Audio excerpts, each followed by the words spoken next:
வணக்கம். ஜெம் செய்திகளுக்காக நான் உங்கள் ஜெனிஷா அகஸ்டன். இந்திய நேரப்படி காலை 8:30 மணி செய்திகள். முதலில் ஜெம் தலைப்பு செய்திகளை காணலாம். லக்னோவில் உள்ள ஒரு தனியார் பயிற்சி மையத்தில் ஏற்பட்ட பயங்கர தீ விபத்து. 15 மாணவ மாணவிகள் சம்பவ இடத்திலேயே பரிதாபமாக உயிரிழப்பு. ஆளுநர் உரைக்கு நன்றி தெரிவிக்கும் தீர்மானத்தின் மீதான விவாதத்திற்கு முதலமைச்சர் விஜய் பதிலுரை. சட்டசபையில் எதிர்க்கட்சிகள் எழுப்பிய கேள்விகளுக்கு பதிலளிப்பார் என எதிர்பார்ப்பு. தமிழகத்தில் உள்ள அனைத்து திறந்தவெளி நெல் கொள்முதல் நிலையங்களிலும் குடோன்கள் அமைக்க வேண்டும். அதிமுக பொதுச் செயலாளர் எடப்பாடி பழனிசாமி வலியுறுத்தல். அமெரிக்கா ஈரான் இடையிலான பிரச்சினைகளை தன்னால் மிக விரைவாக தீர்க்க முடியும். அமெரிக்க அதிபர் டொனால்ட் ட்ரம்ப் அறிவிப்பு.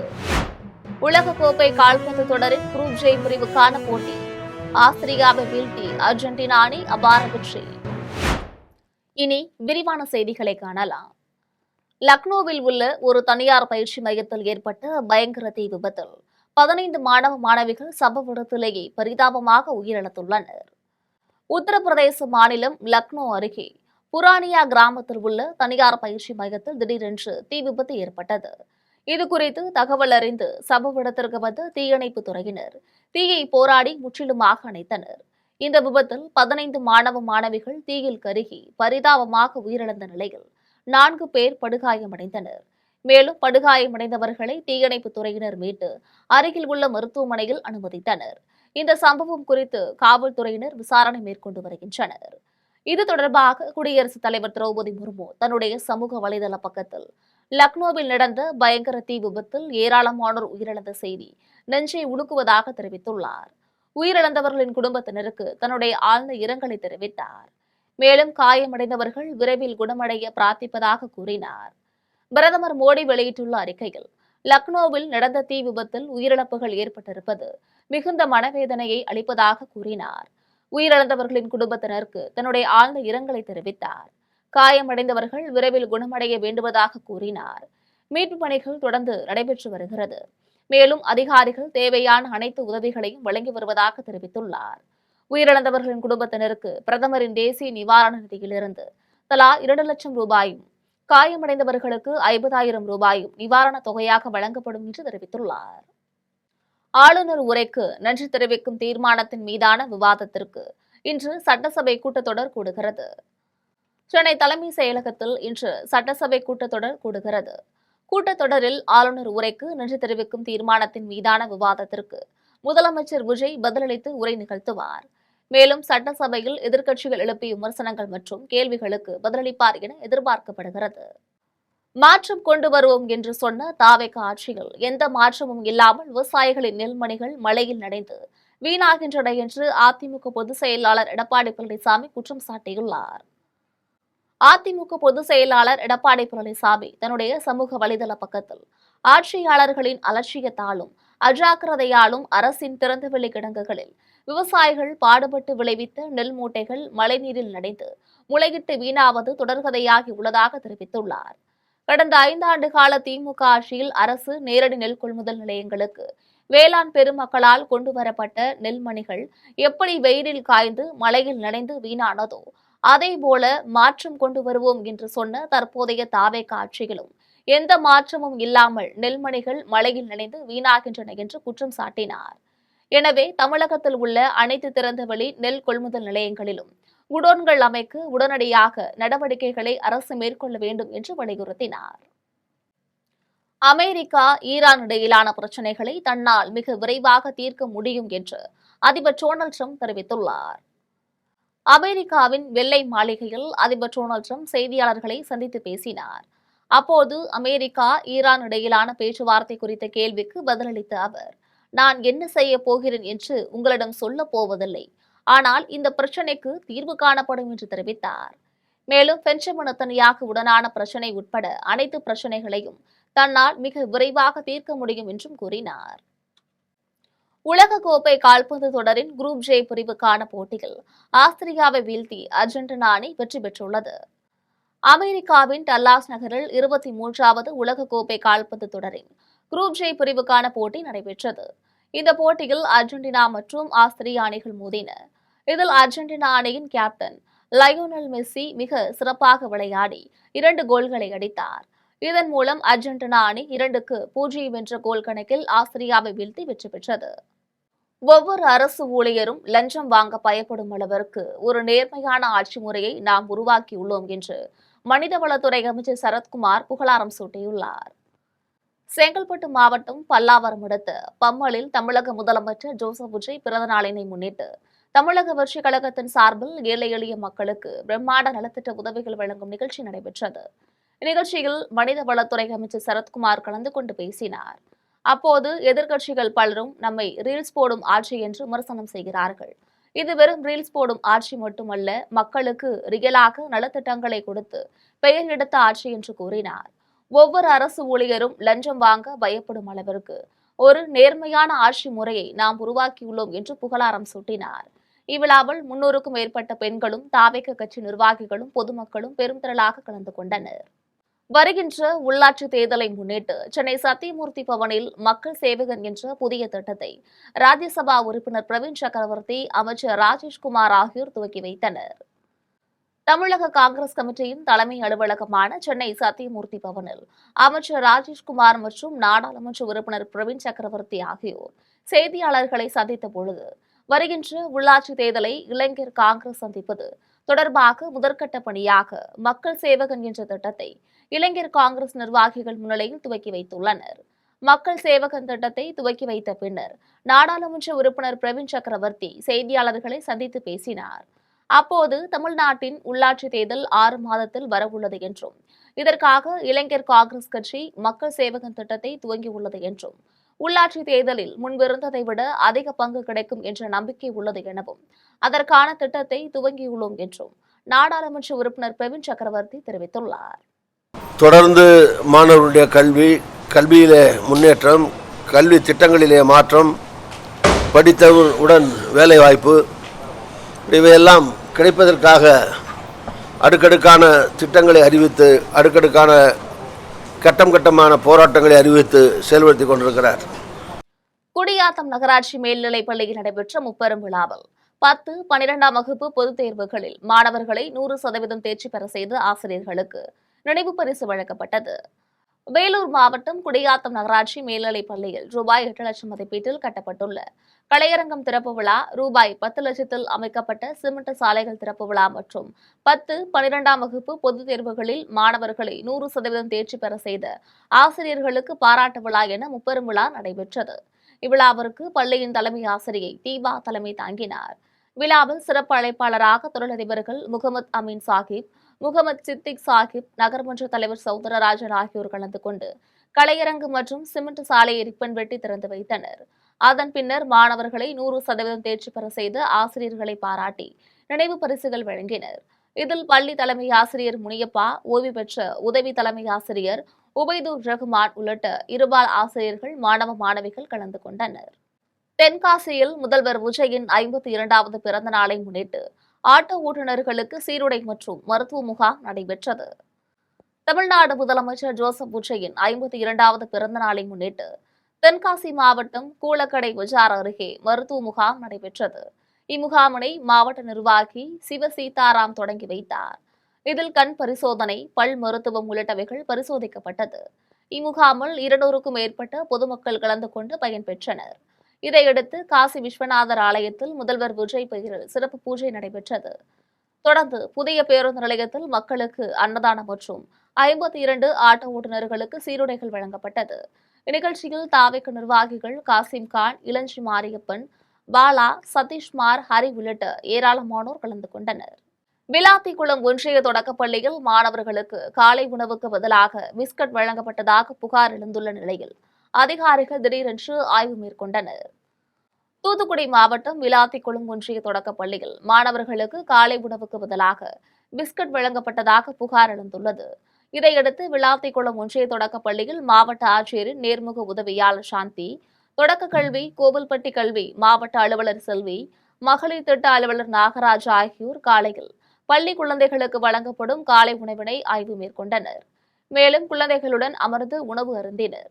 இதுகுறித்து பெற்றோர்கள் பேசிய போது, இதற்கு முன்பு காலை உணவு திட்டத்தில் பணியாற்றிய ஊழியர்கள் சிறப்பாக பணியாற்றியதாகவும், ஆனால் தற்பொழுது பணியாற்றியவர்கள் குறைவாக உணவு சமைத்துவிட்டு குழந்தைகளுக்கு பிஸ்கட் வழங்கி விடுவதாகவும் குற்றம் சாட்டியுள்ளனர்.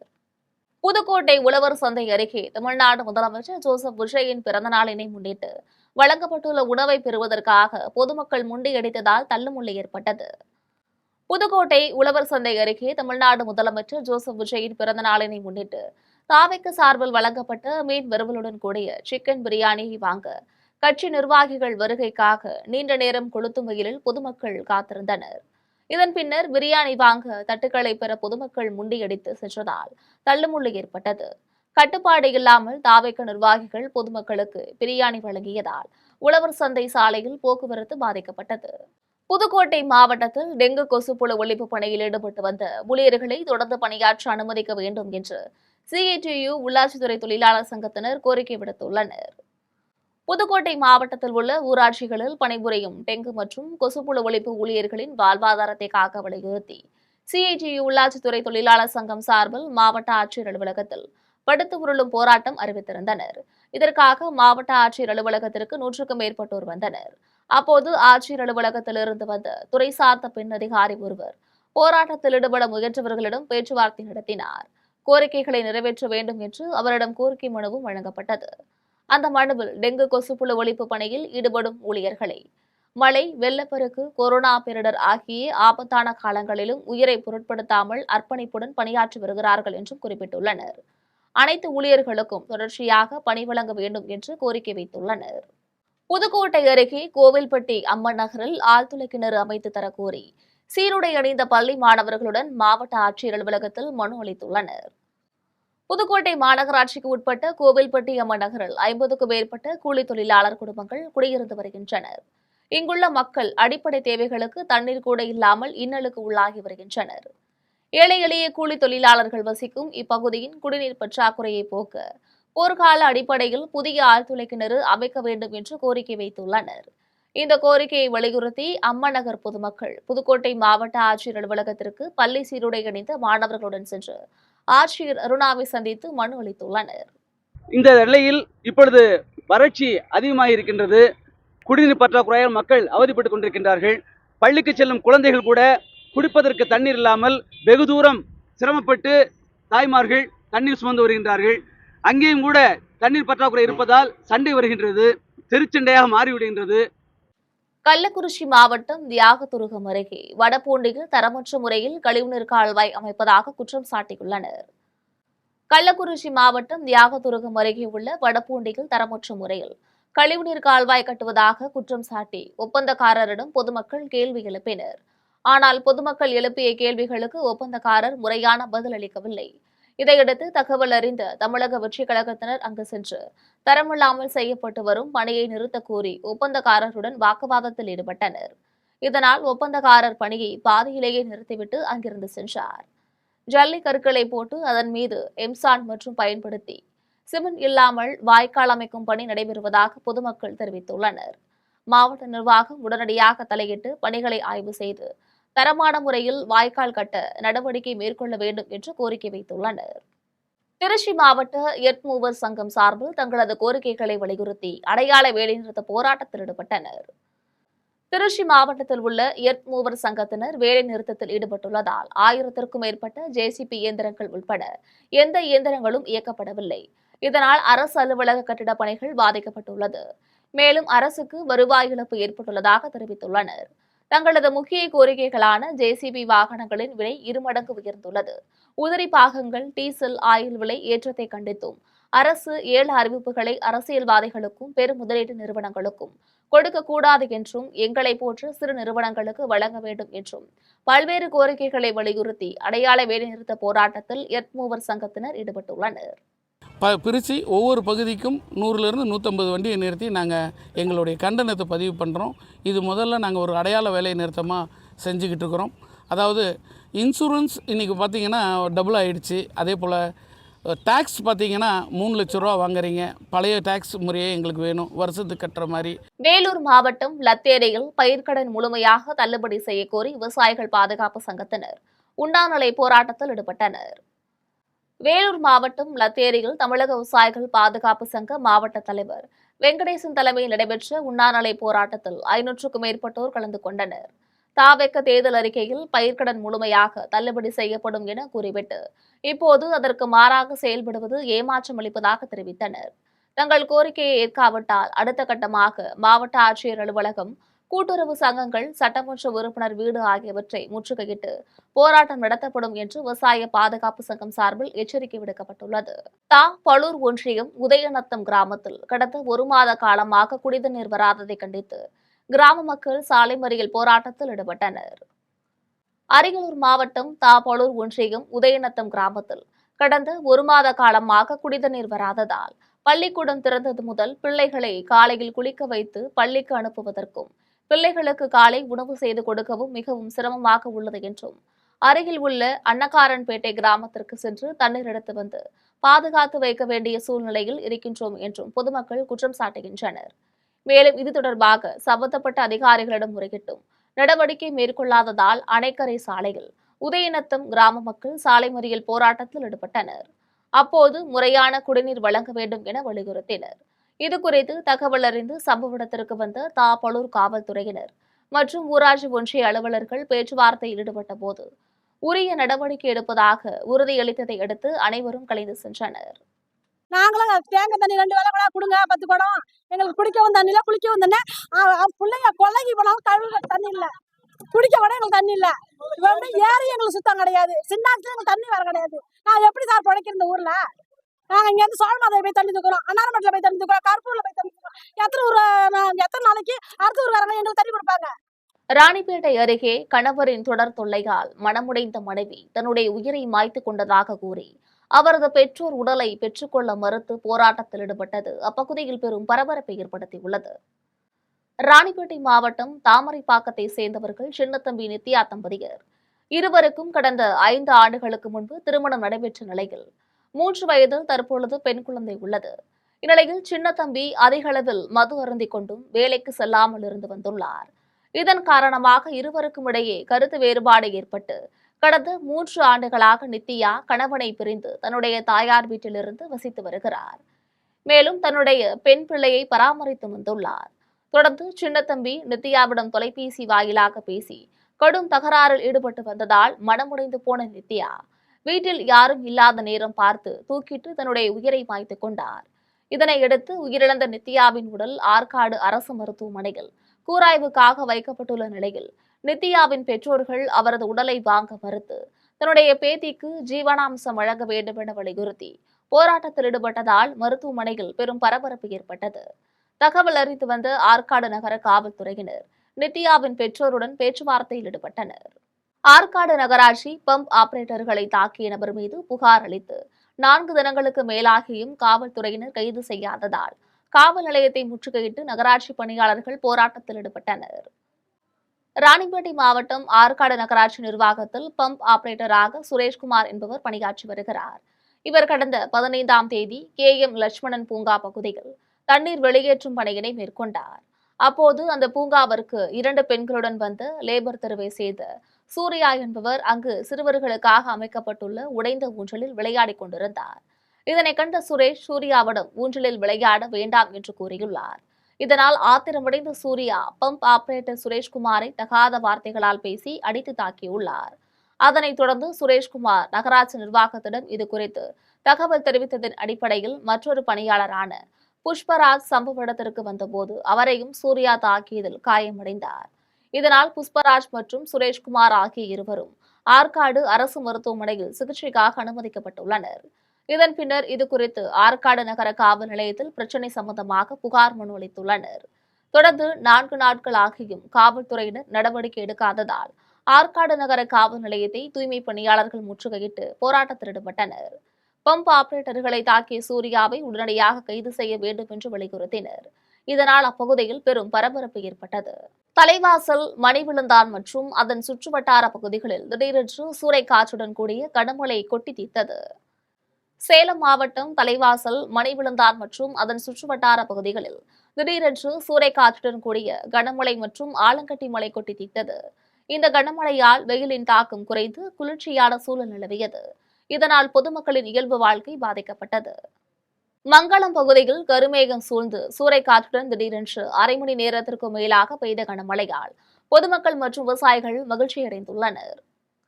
திருவண்ணாமலை மாவட்டம் மற்றும் அதன் சுற்றுவட்டார பகுதிகளான நூக்காம்பாடி, வேடந்தபாடி, பூதமங்கலம், பாலானந்தல், புதூர், கருமாரப்பட்டி, காணலாப்பாடி உள்ளிட்ட பகுதிகளில் காலை முதல் வெயில் வாட்டி வந்த நிலையில் மாலை திடீரென்று கருமேகம் சூழ்ந்து சூறைக்காற்றுடன் அரை மணி நேரத்திற்கும் மேலாக பெய்த கனமழையால் சாலையோரம் இருந்த பேனர் மற்றும் மரங்கள் சாய்ந்தன. மேலும் மழையால் வெப்பம் குறைந்து குளிர்ச்சி நிலவியதால் விவசாயிகள், பொதுமக்கள் மகிழ்ச்சியடைந்தனர். மேலும் மங்களம் மற்றும் அதன் சுற்றுவட்டார பகுதிகளில் பயிரிட்டு வந்த பயிர்களுக்கு தற்பொழுது பெய்த மழையால் பூமி குளிர்ச்சியடைந்து போதிய நீர் ஆதாரம் கிடைத்துள்ளதாக பொதுமக்கள் மற்றும் விவசாயிகள் மகிழ்ச்சி தெரிவிக்கின்றனர். மீண்டும் ஜெம் தலைப்பு செய்திகள். லக்னோவில் உள்ள ஒரு தனியார் பயிற்சி மையத்தில் ஏற்பட்ட பயங்கர தீ விபத்து. 15 மாணவ மாணவிகள் சம்பவ இடத்திலேயே பரிதாபமாக உயிரிழப்பு. ஆளுநர் உரைக்கு நன்றி தெரிவிக்கும் தீர்மானத்தின் மீதான விவாதத்திற்கு முதலமைச்சர் விஜய் பதிலுரை. சட்டசபையில் எதிர்க்கட்சிகள் எழுப்பிய கேள்விகளுக்கு பதிலளிப்பார் என எதிர்பார்ப்பு. தமிழகத்தில் உள்ள அனைத்து திறந்தவெளி நெல் கொள்முதல் நிலையங்களிலும் குடோன்கள் அமைக்க வேண்டும். அதிமுக பொதுச் செயலாளர் எடப்பாடி பழனிசாமி வலியுறுத்தல். அமெரிக்கா, ஈரான் இடையிலான பிரச்சினைகளை தன்னால் மிக விரைவாக தீர்க்க முடியும். அமெரிக்க அதிபர் டொனால்ட் ட்ரம்ப் அறிவிப்பு. உலகக்கோப்பை கால்பந்து தொடரின் குரூப் ஜே பிரிவுக்கான போட்டி. ஆஸ்திரியாவை வீழ்த்தி அர்ஜென்டினா அணி அபார வெற்றி. இத்துடன் ஜெம் செய்திகள் நிறைவடைகின்றன. மீண்டும் ஜெம் செய்திகள் மதியம் 1:30 மணிக்கு. உடனுக்குடன் செய்திகளை காண ஜெம் லைவ்.tv என்ற இணையதளத்தில் இணைந்திருங்கள். நன்றி, வணக்கம்.